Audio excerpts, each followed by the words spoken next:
Mrs. Geeta Ramachandra Gandhi, who is teacher with heart of gold, icon to many. Her life serves as the best example of values we can emulate. Award is tribute to her memory and hopes to inspire visionary teachers and leaders in oncology. To give oration, I would like to invite Dr.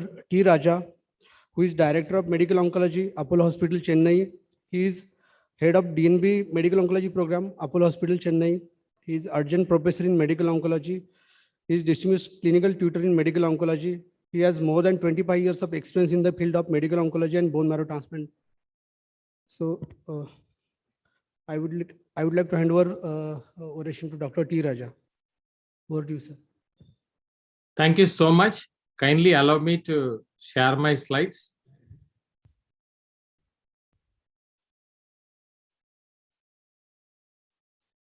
First of all, I thank the entire ICON organizing committee and Dr. Tushar and Dr. Parvish Bhai for this very kind invitation.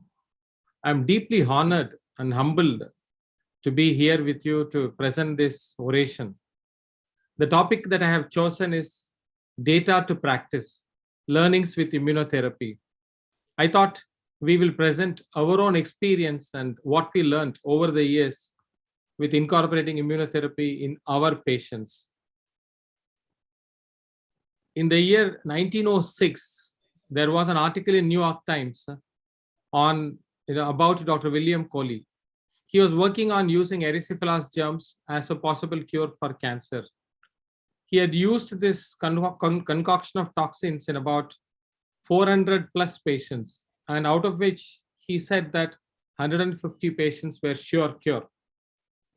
And William Coley, incidentally, without his own knowledge, may have laid the pathway for the birth of immunotherapy as early as 100 years ago.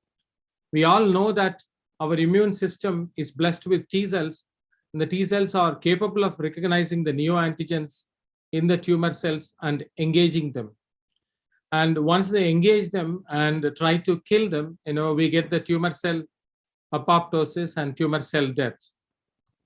The CD8 T cells are born to kill, and this is a photograph of the immunohistochemistry of the killer T cells in the tumor environment.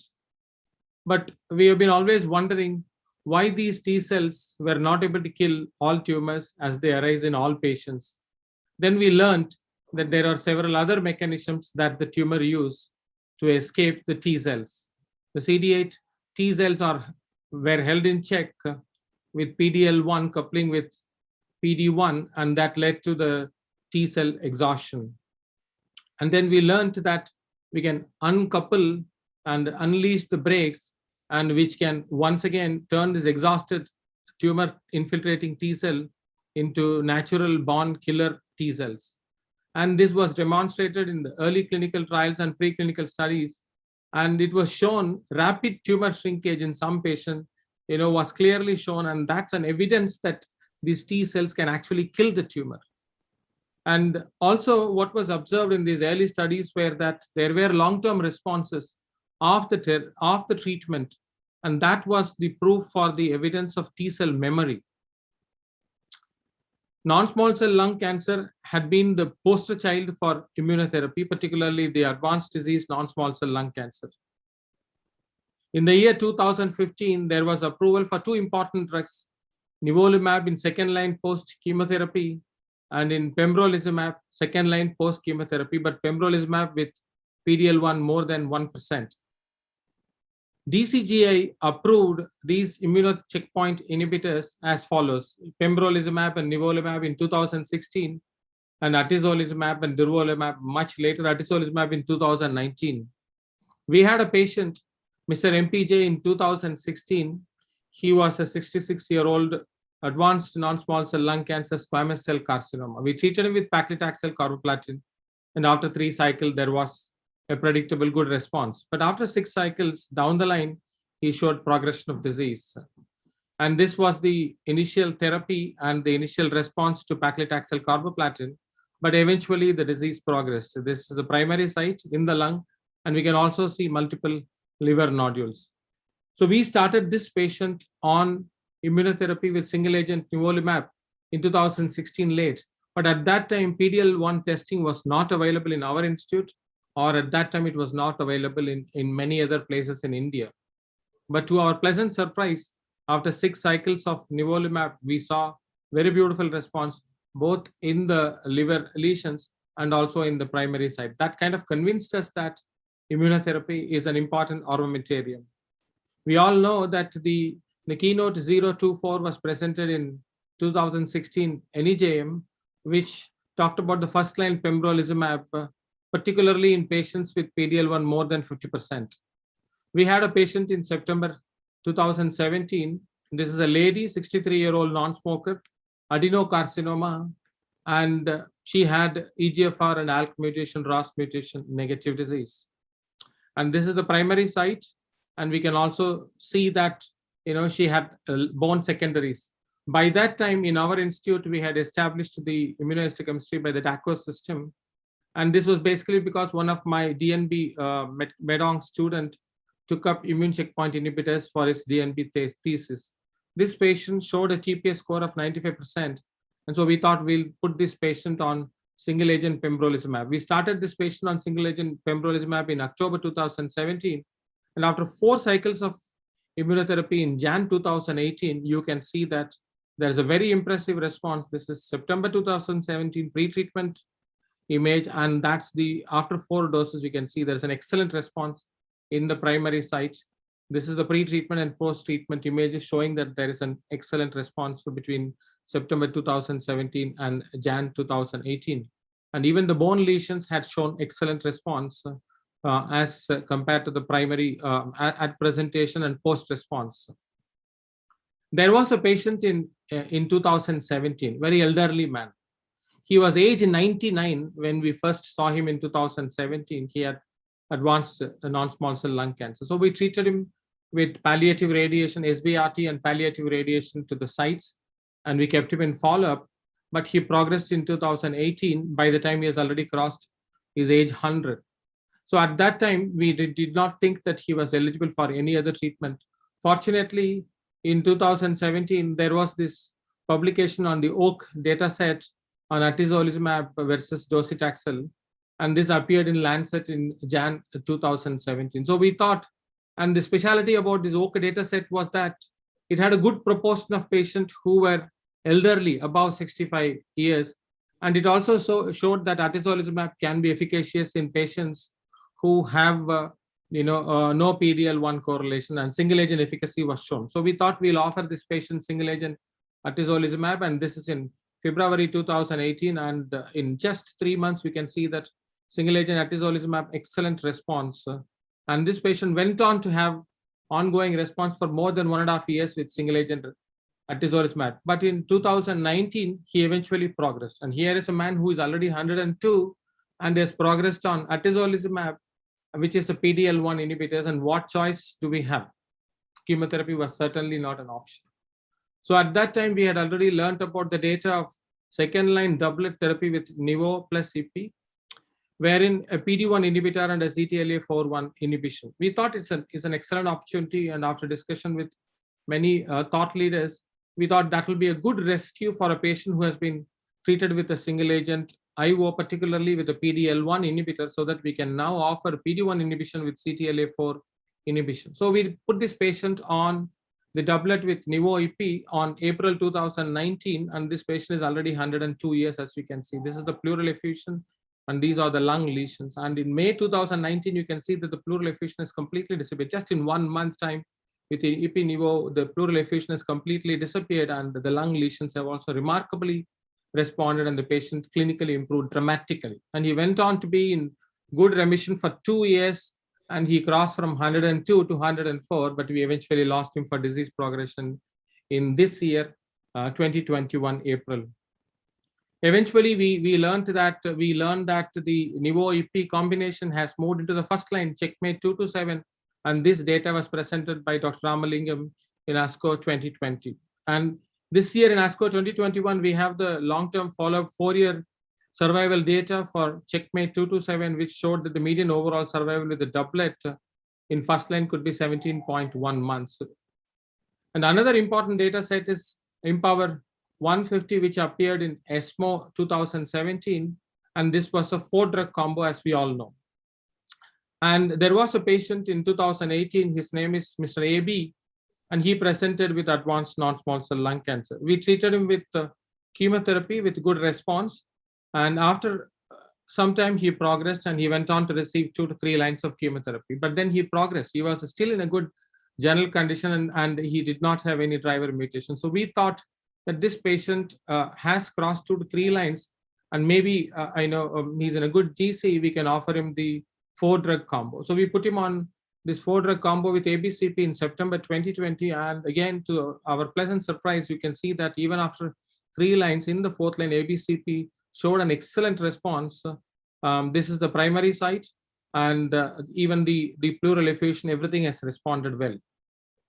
Since there was so much impressive data on advanced disease, naturally most people started working on relatively earlier stages of non-small cell lung cancer, and there was tremendous interest in stage 3 non-small cell lung cancer.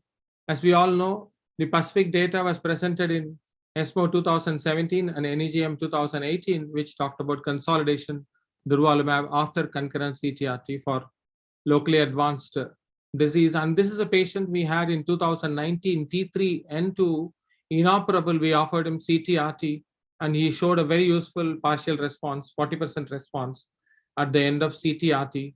And so we thought we'll put him on, and he had a stable disease. He met all the criteria for PACIFIC trial. We thought we'll put him on the durvalumab maintenance in December 2019. And to our utter surprise, we saw that after a few cycles of durvalumab, the patient showed ongoing response and achieved a very good partial response after a few cycles of durvalumab. And this is after 6 cycles of durvalumab after 1 year. And this is after the 10th cycle of durvalumab. And this patient is still ongoing response with durvalumab maintenance for more than 2 years. And we heard about the long-term survival again of the PACIFIC data in ASCO 2021, which showed that at 5 years, we can show that the PFS with durvalumab is 16.9 months and OS is 47.5 months in patients who meet the PACIFIC criteria. Since there was so much work in non-small cell lung cancer, naturally, there was focus on small cell lung cancer advanced disease. This is the IMpower 133 atezolizumab plus chemotherapy for small cell lung cancer, which appeared in NEJM 2018. A T plus platinum doublet. We had a patient, Mr. KD, in March 2019, and he was 58 years and he had an advanced small cell lung cancer. So we thought we'll put him on this atezolizumab based platinum doublet. And this is December 2019 images. And after 3 months in March 2020, he had an excellent response to a T plus platinum doublets. And this patient is still in ongoing response for more than nearly 2 years. There's another patient. He's a doctor. He's a Dr. S. He's 70 years. And he presented with advanced small cell lung cancer. This is again in July 2020. And this patient again was put on a T plus platinum doublets, showed an excellent response, but he progressed after 1 year, but did show a good response for about 1 year. And moving on to the other solid tumors, gastrointestinal tumors. And we had a patient in 2014, a 40-year-old young male with a transverse colon advanced adenocarcinoma. He went through the usual mill of surgery, he had liver secondaries. He was treated with multiple lines of therapy, including bevacizumab with FOLFOX. We saw that he had KRAS exon 2 mutation positive, and he was treated with FOLFOX and then FOLFIRI. In between, he underwent cytoreductive surgery, HIPEC, and a bit of liver resection. And then he was again put on IROX, bevacizumab, and so on and so forth. And these are the images right from 2014. Multiple therapies were offered. And he was still young, and he was in still good general condition. In 2018, he shows progressive disease, and he has extensive peritoneal nodules. Nothing much could be done. And we did an NGS at that time with Foundation 1. The NGS still showed the KRAS G13D, but it also showed that MSI was high and TMB 51 mutations per megabase. So at that time, just in May 2017, as we are aware, the FDA had granted the accelerated approval for pembrolizumab in a tissue agnostic indication for patients who had a high MSI. So we thought we'll put this patient on pembrolizumab, and to our pleasant surprise, he dramatically responded to pembrolizumab in February 2018, and he was continued on pembrolizumab. He crossed 36 doses, and he crossed 40 doses, 44 doses, and eventually he could exhaust he exhausted all his money, and then we exhausted all the compassionate program from the company, and finally after 44 doses we had to stop pembrolizumab. But down the line 3 years, he is still in ongoing remission in advanced colonic cancer. What about first line colon cancer? We are aware of the keynote 177, which was presented in ASCO 2020 in patients who had a high MSI pembrolizumab. And this is our patient whom we started on 2020 with the pembrolizumab. This patient had advanced disease, was a doctor absolutely refusing to take any form of chemotherapy. And then we put this patient on pembrolizumab single agent. And pleasant surprise, very good response after 4 cycles. He went on to be fine for about 16 months, 14 to 16 months, and then eventually progressed. What about other solid tumors? Hepatocellular carcinoma is a very difficult disease, very refractory disease, particularly in advanced setting. And this patient is an 84-year-old patient. Mr. K was diagnosed in June 2019 with hepatocellular carcinoma. Because of his age, we thought we'll treat him with RFAs and TACE. We did that. And these are the images in early 2000 and late 2019. But then eventually he progressed in 2020 with liver progression and lung nodules and extensive disease. So just then, as we are all aware, the IMBRAVE 150 data had appeared in NEJM 2020, and atezolizumab plus bevacizumab in the first line advanced HCC.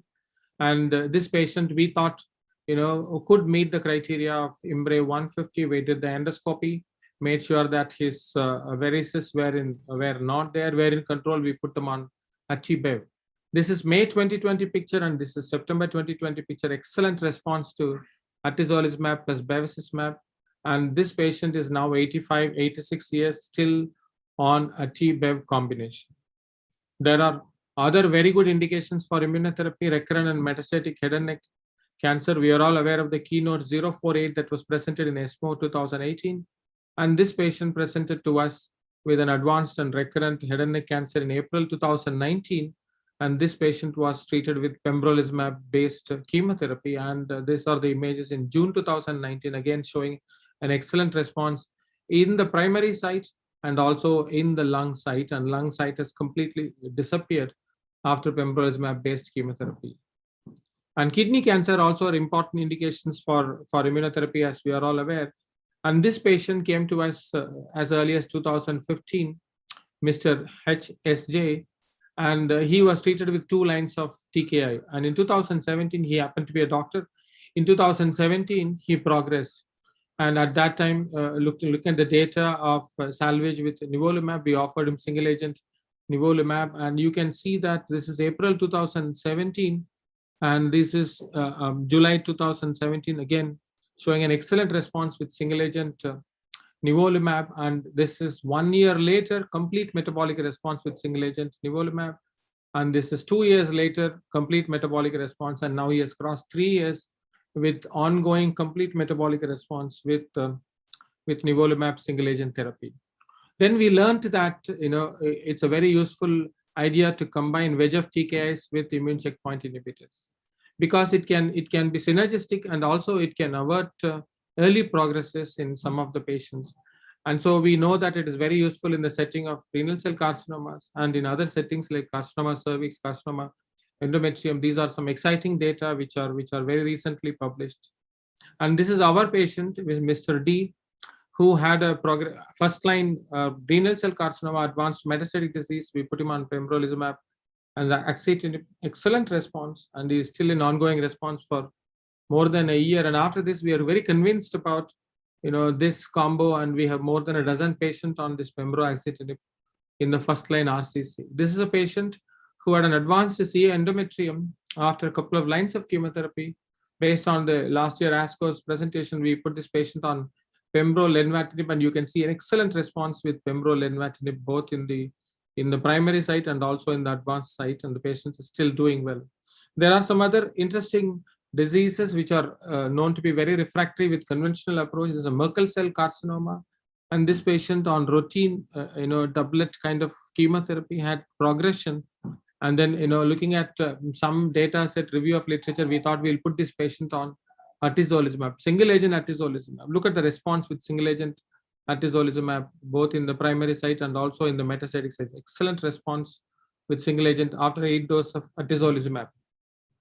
So we collated all our experience from 2016 to 2021 in a retrospective analysis of our patients, about 140 patients who have received immunotherapy, either in the first line or subsequent lines in our unit in Apollo Cancer Institute in Chennai. And we had used nivolumab, about 59 odd patients, pembrolizumab in another 59 odd patients, atezolizumab, durvalumab, ipi-nivo, and a total of about 140 patients that we could collect. And our top indications were non-small cell lung cancer, renal cell cancer, and head and neck cancer, hepatocellular carcinomas, and some of the GITs, and so on and so forth. And we saw that there were adverse events: anemia, fatigue, hypothyroidism, skin rash, and liver enzymes. These are the adverse events that we could manage in most of these patients, and we did not have to discontinue patients for any of the adverse events. Fortunately, most of them, if there was a progression, of course, but otherwise not for adverse events. And a large part of our data was also taken up with Dr. Jyoti Bajpai from Tata. Was kind enough to collate a real world multicentric study from India, multiple centers, and she has put together this, and this is sent for publication. And this data is now approved by the International Journal of Cancer for publication. She has collected 638 patients, real world multicentric experience from all over the country, in which a large part of our patients are also there. And she has shown that the progression-free survival in Indian setting with immune checkpoint inhibitors could be at around 1 year, it's around 27%, and around 2 years, it's 14%, and an overall survival of about 53% for patients at the end of 1 year. These are the progression-free survival curves according to the PDL1 category and the overall survival curve. And this will soon be available with the International Journal of for the publications. And this is the toxicity profile that was seen in the Indian real world setting. But the immunotherapy field is really burgeoning in multiple directions, and it is growing by leaps and bounds. And I'm just giving you a taste of what is to come. These are the top immune checkpoint inhibitors breakthrough in 2021. And neoadjuvant nivolumab plus platinum combos in resectable up to stage 3A non-small cell lung cancer, checkmate 816. And we have the Empower 010 adjuvant atezolizumab in resected stage 3 up to stage 3A non-small cell lung cancer in the adjuvant setting, after, if you want, adjuvant chemotherapy, and so on and so forth. Another important data set was presented in ASCO 2021 by Dr. Ravi Uppaluri, in which neoadjuvant pembrolizumab in resectable head and neck cancer. And then he has taken it forward to do the Keynote 689, which is a phase 3 study in neoadjuvant with excellent response rate of more than 40-50%. He has shown pathological responses in resectable head and neck squamous cell cancer. And this is Keynote 689, which is neoadjuvant adjuvant pembrolizumab in resectable non-small cell, resectable head and neck squamous cell cancer. Another blockbuster data is the checkmate 577, in which CTRT for gastroesophageal and esophageal cancer, followed by complete therapy and then adjuvant nivolumab as an option. And we have recently put one of our patients on this. This field is growing, ever growing, and multiple agents are just around the corner. There are so many agents that are going to hit the block very soon: sintilimab, toripalimab, and so on and so forth. So there is literally tens and hundreds of agents are going to come. So what did we learn by looking at our data to practice in immunotherapy over these 140 patients? Cost is always a challenge. It does not work in all patients. We have definitely had, for all the excitement and all the success that we saw in some patients, we also saw several disappointments. But what the single core point that I learned and we learned is that the data that is published in the Western world is reproducible in the real world setting in India. But choosing the right patient and persisting with the right indication seems to be the key in achieving what best we can with these agents in our patients. With that thoughts, I thought I will humbly dedicate this oration to my teacher and mentor, Dr. Pankaj M. Shah. A huge thanks to him for what I have learned in oncology, and a deep appreciation and thanks to Dr. Parvish Parikh for mentoring me in many ways and for inviting me for this lecture. And I thank the ICON organization, ICON October 2021 for this. And I wish ICON October 2021 a huge success. And thank you for this wonderful opportunity. Thank you so much.